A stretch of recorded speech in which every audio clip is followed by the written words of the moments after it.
New Satpura ITI के YouTube channel पर आप सभी का स्वागत है। सिंगल फेस एसी सर्किट जो आप अपन लोग पढ़ रहे थे उसी के आगे का पार्ट आज अपन बनाने वाले हैं। तो सबसे पहले सिंगल फेस एसी सर्किट में अपन कुछ परिभाषाएं पढ़ रहे थे, तो उन्हीं परिभाषाओं को आगे लेकर अपन चलते हैं। तो सबसे पहला जो आपका टॉपिक है आज का वो है क्वाड्रेचर क्वांटिटीज। जैसा आप सभी लोगों को पता है कि जो अल्टरनेटिंग क्वांटिटीज होती है वो दो प्रकार की होती है, एक ईएमएफ के रूप में और एक करंट के रूप में। तो दोनों क्वांटिटीज के बीच में जब फेज अंतर चेंज होता है, फेज अंतर मतलब जिसको थीटा के द्वारा दर्शाया जाता है या फाई के द्वारा दर्शाया जाता है, तो ये जब थीटा के मान में चेंजेस आएंगे तो क्या ये राशियां कहलाएगी, उनका क्या नाम होगा, उसको अपन आज पढ़ेंगे। तो सबसे पहला जो आपका टॉपिक है वो है क्वाड्रेचर क्वांटिटीज। क्वाड्रेचर क्वांटिटीज का मतलब है कि जब दो अल्टरनेटिंग राशियों, जैसे यहाँ पर नाम दे दिए अपन ने ए और बी नाम दे दिए, यहाँ पर हो सकता है या तो ये ईएमएफ हो या तो करंट हो, दोनों में से कोई भी हो सकता है, इसलिए अपन ने यहाँ पर ए और बी नाम दे दिए।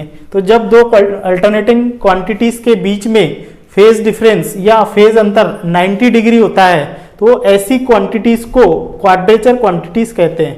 इसका मतलब है जब थीटा का मान 90 डिग्री हो तब उन राशियों को क्वाड्रेचर क्वांटिटीज कहा जाता है। ये इसका वेव फॉर्म है, देख सकते हैं कि पहली वेव्स जो आपकी 0 डिग्री से चली, यहाँ पर मैक्सिमम वैल्यू पर आई और यहाँ पर आकर उसने पहला अपना जो है साइकिल कंप्लीट करी। लेकिन दूसरी वेव जो है उसके 90 डिग्री के पश्चात उसने यहाँ से चलना स्टार्ट हुआ, उसका पॉजिटिव हाफ साइकिल 90 डिग्री के पश्चात यहाँ से चालू हुआ और फिर ये आगे चला जाएगा। तो सबसे पहले देखते हैं कि यहाँ पर ए ने अपना साइकिल कंप्लीट किया, जबकि बी का जो साइकिल है वो इस समय तक कंप्लीट नहीं हो पाया था। यदि इसको अपन वेक्टर डायग्राम के द्वारा समझने की कोशिश करें तो आप देखेंगे कि दो क्वांटिटीज रहेगी जिनके बीच में 90 डिग्री का अंतर रहेगा। सबसे पहले ये 90 डिग्री। अब यहाँ पर देखते हैं कि यहाँ पर कौन सा मान आएगा और यहाँ पर कौन सा मान आएगा। तो इसके लिए देखना पड़ेगा कि सबसे पहले साइकिल किसने कंप्लीट किया। तो साइकिल कंप्लीट किया ए राशि ने, जबकि साइकिल इनकम्प्लीट है या उसको साइकिल को कंप्लीट होने में थोड़ा अभी और समय बाकी है। तो ए राशि पहले आ रही है जबकि बी राशि बाद में आ रही है। तो ये आपकी ए राशि हो गई और ये बी राशि हो गई। दोनों के बीच में जो फेज डिफरेंस है यहाँ पर थीटा बराबर 90 डिग्री है। जो भी राशियां पहले अपना साइकिल कंप्लीट करेगी वो ऊपर पे रहेगी और जो बाद में कंप्लीट करेगी वो नीचे पे रहेगी। इसका मतलब है कि हमेशा अपने को एंटी क्लॉकवाइज दिशा में जाना है। एंटी क्लॉकवाइज दिशा में कौन सबसे पहले आ रहा है, तो ए राशि ने पहला अपना साइकिल कंप्लीट करी तो यहाँ ए आ गया, जबकि बी यहाँ पर आ गया। दूसरा जो टॉपिक है वो है एंटी फेज क्वांटिटीज, मतलब एंटी फेज राशियां। एंटी फेज राशियां उन राशियों को बोलेंगे जब दो अल्टरनेटिंग राशियों के बीच में जो फेज डिफरेंस है या जो फेज अंतर है वो 180 डिग्री होगा, तब उन राशियों को एंटी फेज क्वांटिटीज कहा जाएगा। मतलब थीटा का मान 180 डिग्री होना चाहिए। जैसे इस डायग्राम में आप देख सकते हैं, सबसे पहला आपका जो ए वाला जो वेव है उसने अपना साइकिल यहाँ से कंप्लीट कर लिया, जबकि दूसरी वाली जो आपकी वेव्स है या जो बी वाली जो वेव्स है वो इस 180 डिग्री के बाद उसका पॉजिटिव हाफ साइकिल आया। जैसे ये ए वाली जो आपकी वेव है उसका ये पॉजिटिव हाफ साइकिल है, ये नेगेटिव हाफ साइकिल है, जबकि जो बी वाली जो है वेव्स उसका यहाँ से पॉजिटिव हाफ साइकिल आएगा और नेगेटिव आगे इधर आगे जाएगा। इसका मतलब है कि दोनों के बीच में जो फेज डिफरेंस है वहाँ पर 180 डिग्री आया। तो जब भी दो अल्टरनेटिंग क्वांटिटीज के बीच में 180 डिग्री का फेज अंतर आए तो उन राशियों को एंटी फेज क्वांटिटीज कहा जाता है। तो यहाँ पर इसका भी डायग्राम अपन बना सकते हैं। यहाँ पर दो राशियाँ आएगी जिनके बीच में 180 डिग्री का अंतर रहेगा, लेकिन यहाँ पर भी अपने को देखना पड़ेगा किसका साइकिल पहले कंप्लीट हुआ और किसका बाद में। तो ए वाले का पहले साइकिल कंप्लीट हुआ जबकि बी वाले का भी इनकम्प्लीट है, आगे जाके कंप्लीट होगा। तो यहाँ पर अपने को ए लिखना पड़ेगा और यहाँ पर बी लिखना पड़ेगा, क्योंकि एंटी क्लॉकवाइज दिशा में जब अपन यहाँ पर जाएंगे तो देखेंगे कि ए आगे और बी पीछे। इस प्रकार से अपन देख सकते हैं कि ए यहाँ लिखना पड़ेगा, बी यहाँ पर लिखना पड़ेगा। तो इस प्रकार से अपन ए और बी के बीच में यहाँ पर अपन ने देखे एंटी फेज क्वांटिटीज। अगला टॉपिक है leading and lagging quantities. Leading और लैगिंग क्वांटिटीज को अपन इन डायग्राम के माध्यम से समझते हैं। तो सबसे पहले लीडिंग क्वांटिटीज को देखते हैं। ऐसी क्वांटिटीज जो अपने अधिकतम मान पर पहले पहुंचे उनको लीडिंग क्वांटिटीज बोलते हैं। जैसे यहाँ पर देख रहे हैं कि ए वाली साइकिल में ए अपने पहले अधिकतम मान पर पहुंच रही है, जबकि बी को अधिकतम मान पर पहुंचने में थोड़ा ज़्यादा समय लग रहा है। इसका मतलब है कि यहाँ पर लीडिंग क्वांटिटी ए है जबकि लैगिंग क्वांटिटी बी है। अब यदि इस डायग्राम के द्वारा समझे तो यहाँ पर ये ए है और ये बी है, तो एंटी क्लॉकवाइज दिशा में अपने को जाना है। तो एंटी क्लॉकवाइज दिशा में ए ऊपर है जबकि बी नीचे है, तो यहाँ पर ए वाली जो रहेगी आपकी लीडिंग क्वांटिटी रहेगी, लीडिंग, जबकि बी वाली जो रहेगी आपकी लैगिंग क्वांटिटी। इसका मतलब है कि ए वाला जो है उसने अपना पहले साइकिल कंप्लीट किया होगा, जबकि बी ने साइकिल कंप्लीट करने में थोड़ा ज़्यादा समय लगा होगा।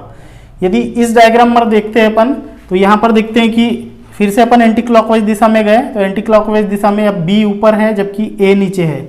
इसका मतलब है कि यहाँ पर जो ए है, यहाँ पर ये लैगिंग क्वांटिटीज और जो बी है आपकी वो लीडिंग क्वांटिटीज के अंतर्गत आएगा।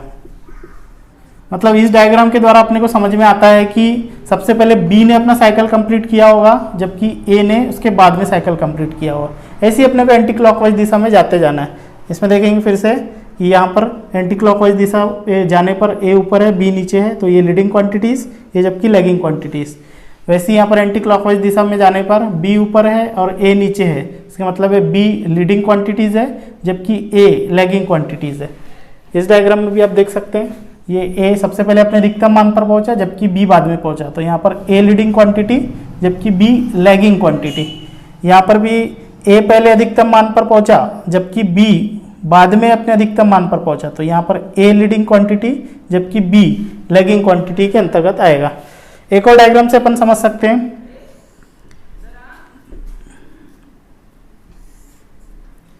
यदि मैंने यहाँ पर ए लिखा और यहाँ पर बी लिखा और फिर से मैं यहाँ पर एंटी क्लॉकवाइज दिशा में गया, इसका मतलब है कि जब एंटी क्लॉकवाइज दिशा में गया तो बी ऊपर दिख रहा है आपको, ए नीचे दिख रहा है। यहाँ पर मतलब बी जो है आपका वो लीडिंग क्वांटिटीज के अंतर्गत आएगा जबकि ए लैगिंग क्वांटिटीज के अंतर्गत आएगा। इसका मतलब है कि इनके बीच में जो फेज डिफरेंस है वो कुछ थीटा डिग्री पे हो सकता है, 0 से अधिक होगा। एसी सर्किट में मुख्यतः 3 प्रकार के पैरामीटर्स अपने को मिलेंगे जिन पर बेस्ड रहता है आपका टोटल एसी सर्किट, जिसमें पहला पैरामीटर रहता है आपका रेजिस्टेंस, दूसरा पैरामीटर है आपका इंडक्टेंस और तीसरा पैरामीटर मिलेगा आपको कैपेसिटेंस। तो सबसे पहले रेजिस्टेंस को समझते हैं। रेजिस्टेंस का मतलब है किसी केबल का या किसी चालक का वह गुण जिसके कारण वो विद्युत धारा का विरोध करे। रेजिस्टेंस का सिंबल कुछ इस प्रकार से रहता है, किसी केबल का या किसी चालक का वह गुण जो विद्युत धारा के मार्ग में रुकावट डाले, उन्हें रेजिस्टेंस कहते हैं और जिसकी इकाई ओम होती है। अब इसके बाद देखते हैं अपन इंडक्टेंस। अब इंडक्टेंस को समझते हैं अपन।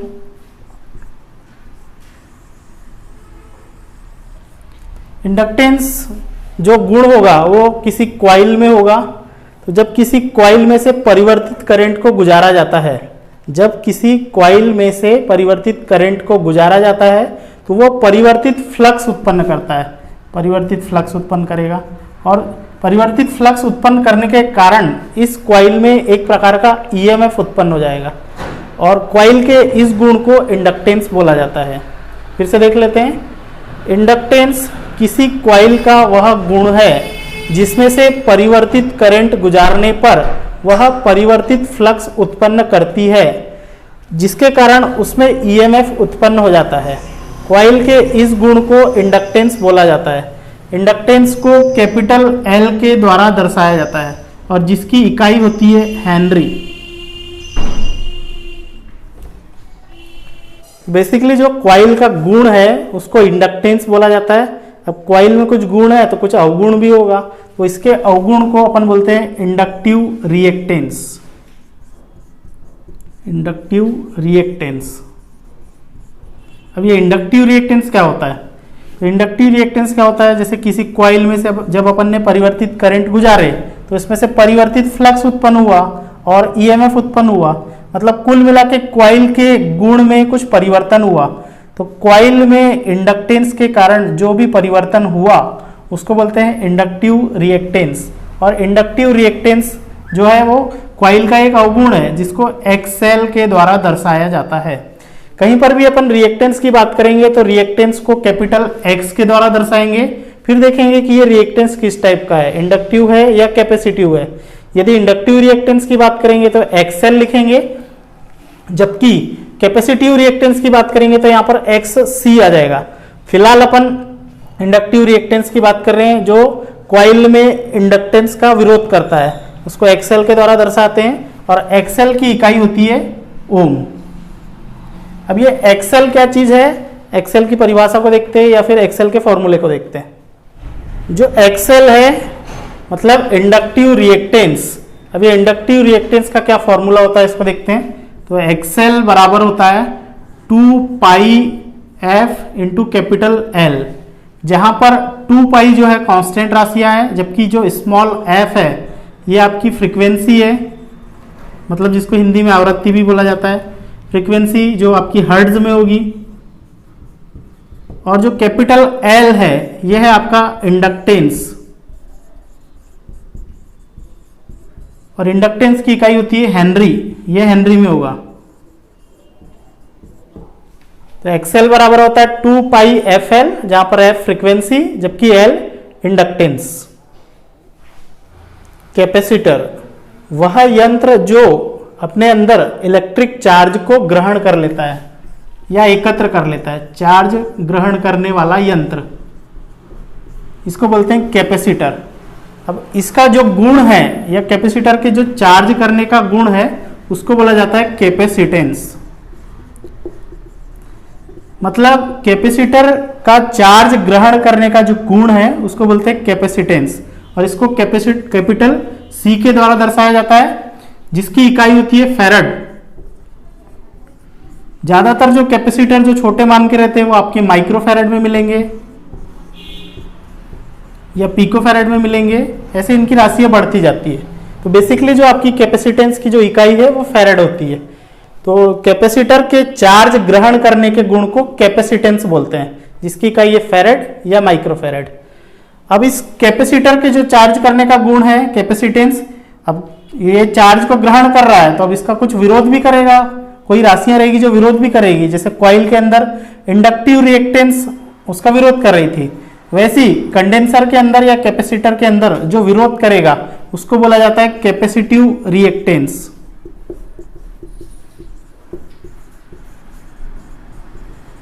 अब कैपेसिटिव रिएक्टेंस को भी एक बार और समझ लेते हैं।